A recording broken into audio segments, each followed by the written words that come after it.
नमस्कार। आज तारीख 20 अप्रैल दिन शनिवार। आप सुन रहे हैं द लेंस का news podcast the lens round up और मैं हूं आपके साथ अमनदीप।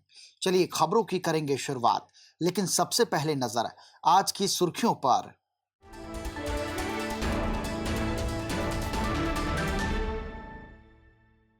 अमेरिका में हजारों लोगों ने घेरा राष्ट्रपति आवास, सभी 50 राज्यों में प्रदर्शन। पोस्टर में लिखा, ट्रंप को भेजे अल साल्वाडोर जेल। भारत में विदेश में नौकरी के लिए बन रहा कानून, उल्लंघन पर 10 साल तक की सजा का प्रावधान। अमेरिका से भारतीयों के डिपोटेशन के बाद उठाया कदम। गाजा पर इजरायली हमले में 90 की मौत, गाजा में अब तक 61,000 से ज्यादा मौतें। यूएन बोला, हजारों के भूखे मरने का खतरा। नेशनल हेराल्ड केस में बोले खड़गे, हम डरेंगे नहीं। चार्जशीट में साजिश के तहत सोनिया और राहुल का नाम। भाजपा बोली, दे कानूनी जवाब। जम्मू कश्मीर में बादल फटने से तबाही, रामबन में बाढ़, भूस्खलन से 3 की मौत, 100 लोगों का किया गया रेस्क्यू।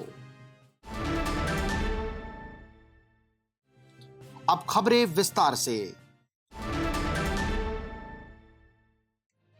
अमेरिकी राष्ट्रपति डोनाल्ड ट्रंप की नीतियों के खिलाफ शनिवार को हजारों प्रदर्शनकारी एक बार फिर सड़कों पर उतर आए। ये प्रदर्शन सभी 50 राज्यों में हुए। प्रदर्शनकारी ट्रंप की टैरिफ वॉर की नीतियों, सरकारी नौकरियों में छंटनी का विरोध कर रहे हैं। इस दौरान प्रदर्शनकारियों ने राष्ट्रपति आवास व्हाइट हाउस का घेराव किया। लोगों ने ट्रंप पर नागरिक और कानून के शासन को कुचलने का आरोप लगाया। ट्रंप के खिलाफ प्रदर्शन का ये दूसरा दौर है। इससे पहले 5 अप्रैल को ट्रंप के खिलाफ पूरे देश में प्रदर्शन हुए थे। बता दें, राजधानी वॉशिंगटन डीसी समेत सभी राज्यों में प्रदर्शन की बड़ी वजह राष्ट्रपति डोनाल्ड ट्रंप और कारोबारी एलॉन मस्क की आक्रामक नीतियां हैं। एलॉन मस्क का दक्षता विभाग लगातार सरकारी विभागों में छटनी कर रहा है। अब तक हजारों सरकारी कर्मचारियों को नौकरी से निकाला जा चुका है। दूसरी तरफ डोनाल्ड ट्रंप की अप्रवासियों पर कार्रवाई और दूसरे देशों पर टैरिफ लगाने की सख्त पॉलिसी भी इन प्रदर्शन की एक बड़ी वजह बताई जा रही है। गाजा में शुक्रवार सुबह इजरायली एयर स्ट्राइक में अब तक 90 लोगों की मौत हो गई, जबकि सैकड़ों लोग घायल हैं। जैसे जैसे मलबा हटाया जा रहा है, मरने वालों की संख्या भी बढ़ती जा रही है।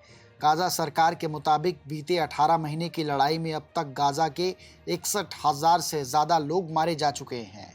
वहीं यूएन ने चेतावनी देते हुए कहा कि गाजा में हजारों लोगों पर भूख से मरने का जोखिम है। गाजा में लगातार इजरायली गोलीबारी, हवाई हमले और नाकाबंदी की वजह से लोग मानसिक तौर पर बुरी तरीके से टूट चुके हैं। कई लोग अपने बच्चों को पेट भर खाना खिलाने के लिए संघर्ष कर रहे हैं। केंद्र सरकार विदेश में नौकरी के लिए जाने के नियम सख्त बना रही है। विदेश मंत्रालय नया कानून बना रहा है। बिल का ड्राफ्ट जल्द तैयार होगा। जनता और विशेषज्ञों से राय के बाद संसद के मानसून सत्र में इसे पेश किया जा सकता है। अवैध तरीके से अमेरिका गए भारतीयों के डिपोटेशन के बाद ये प्रक्रिया अब तेज हो गई है। नया कानून 1983 के इमिग्रेशन एक्ट की जगह लेगा। इसका नाम immigration overseas mobility facilitation and welfare bill होगा। कांग्रेस अध्यक्ष मल्लिकार्जुन खड़गे ने कहा कि नेशनल हेराल्ड केस की चार्जशीट में साजिश और बदले की भावना के तहत सोनिया गांधी और राहुल गांधी का नाम जोड़ा गया। वे चाहे जिसका भी नाम डालें, हम डरने वाले नहीं हैं। खड़गे ने शनिवार को दिल्ली में पार्टी महासचिवों और प्रदेश प्रभारी की बैठक में ये बात कही। खड़गे ने आरोप लगाया कि प्रवर्तन निदेशालय ने कांग्रेस के अहमदाबाद अधिवेशन के समय जानबूझकर दिल्ली, लखनऊ और मुंबई में नेशनल हेराल्ड की संपत्तियां अटैच की। इससे पहले भी मोदी सरकार ने ईडी और सीबीआई के जरिए कांग्रेस नेताओं पर छापे मारकर रायपुर अधिवेशन को बाधित करने की कोशिश की थी। जम्मू कश्मीर में पिछले कई दिनों से बारिश हो रही है। रामबन जिले के सेरी बागना इलाके में रविवार सुबह बारिश के बाद बादल फटने से 3 लोगों की मौत हो गई। पुलिस ने करीब 100 लोगों का रेस्क्यू किया। सूत्रों के मुताबिक बादल फटने से अचानक बाढ़ आ गई। पहाड़ का मलबा गांव की तरफ आ गया, जिसकी चपेट में कई लोग और घर आ गए। फिलहाल रेस्क्यू ऑपरेशन जारी है। उधर रामबन जिले के बनिहाल इलाके में कई जगह लैंडस्लाइड हुई है। इसकी वजह से जम्मू श्रीनगर नेशनल हाईवे को बंद कर दिया गया है। देश भर में अप्रैल के शुरुआती दिनों में तेज गर्मी के बाद एक बार फिर मौसम बदला है। उत्तर प्रदेश, बिहार, झारखंड, उत्तराखंड, हिमाचल प्रदेश, जम्मू कश्मीर समेत 20 राज्यों में रविवार को आंधी बारिश की संभावना है। केरल, तमिलनाडु, कर्नाटक और आंध्र प्रदेश में भारी बारिश और तूफान का अलर्ट है। इधर राजस्थान, महाराष्ट्र और मध्य प्रदेश में आज हीट वेव की संभावना जताई गई थी। इन राज्यों के कई इलाकों में अधिकतम तापमान 42 डिग्री तक पहुंच चुका है। मौसम विभाग ने मध्य प्रदेश के रतलाम, गुना, सागर, दमोह और सीधी में हीट वेव का अलर्ट जारी किया है। शनिवार को 26 शहरों में तापमान 40 डिग्री के पार रहा। जम्मू कश्मीर के मुख्यमंत्री उमर अब्दुल्ला शनिवार रात दिल्ली एयरपोर्ट पर फ्लाइट डायवर्जन को लेकर भड़क गए। उन्होंने कहा कि दिल्ली एयरपोर्ट पूरी तरीके से बर्बादी का नजारा है। दरअसल अब्दुल्ला इंडिगो की फ्लाइट से श्रीनगर से दिल्ली आ रहे थे। दिल्ली एयरपोर्ट पर भीड़ और गड़बड़ी की वजह से पहले तो फ्लाइट को 3 घंटे तक लैंड नहीं कराया गया, फिर जयपुर फ्लाइट को डाइवर्ट कर दिया गया।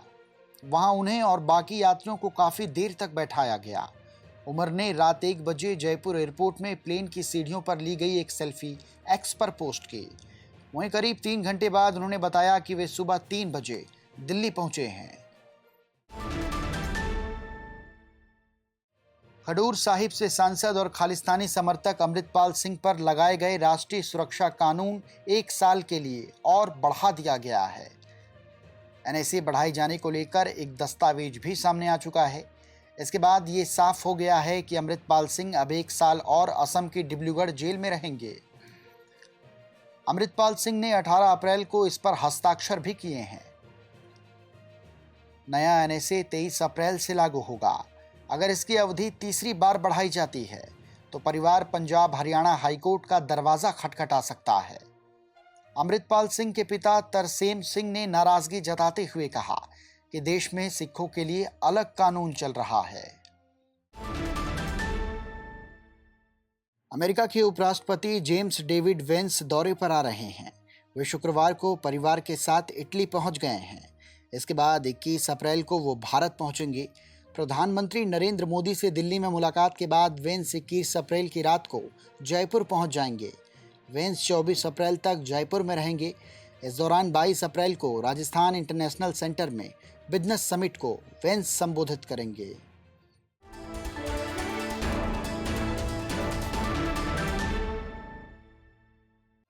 अब खबर जरा हटके।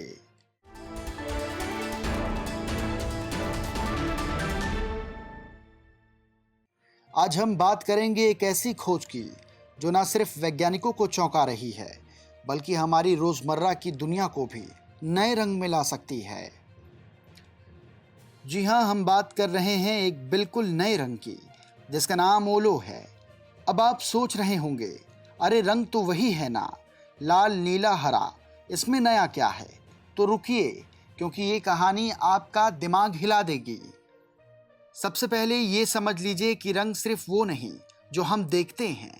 रंग हमारी आंखों, दिमाग और यहाँ तक कि हमारी भावनाओं का एक जटिल खेल है। वैज्ञानिकों का मानना है कि इंसान अब तक जो रंग देखता आया है वो प्रकाश के स्पेक्ट्रम का एक छोटा सा हिस्सा है। लेकिन हाल ही में कैलिफोर्निया के एक रिसर्च लैब में ऐसा हुआ जिसने पूरी समझ को उलट पुलट कर दिया है। इस रंग को नाम दिया गया है ओलो, जो एक ग्रीक शब्द से प्रेरित है। इसका मतलब है संपूर्ण। लेकिन ओलो को देखना इतना आसान नहीं है। अभी तक इसे सिर्फ 5 लोग ही देख पाए हैं, और वो भी खास कंडीशंस में, क्योंकि ये रंग इतना संतृप्त है कि हमारी आंखों का सामान्य रिसेप्टर इसे पूरी तरीके से प्रोसेस नहीं कर पाता। इसे देखने के लिए एक खास तरह का डिवाइस चाहिए जो लेज़र और क्वांटम ऑप्टिक्स का इस्तेमाल करता है। अब सवाल ये है कि ओलो दिखता कैसा है?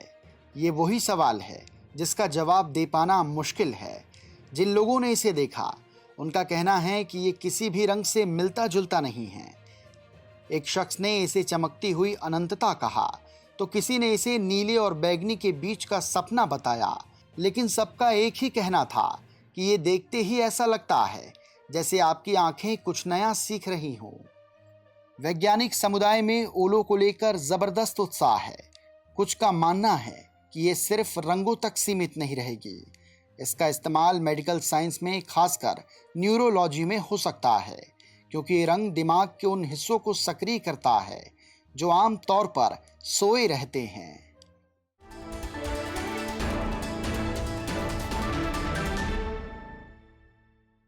हमारे पॉडकास्ट में फिलहाल इतना ही। कल आपसे फिर होगी मुलाकात। तब तक अपना रखें ध्यान। मुझे दीजिए आज्ञा।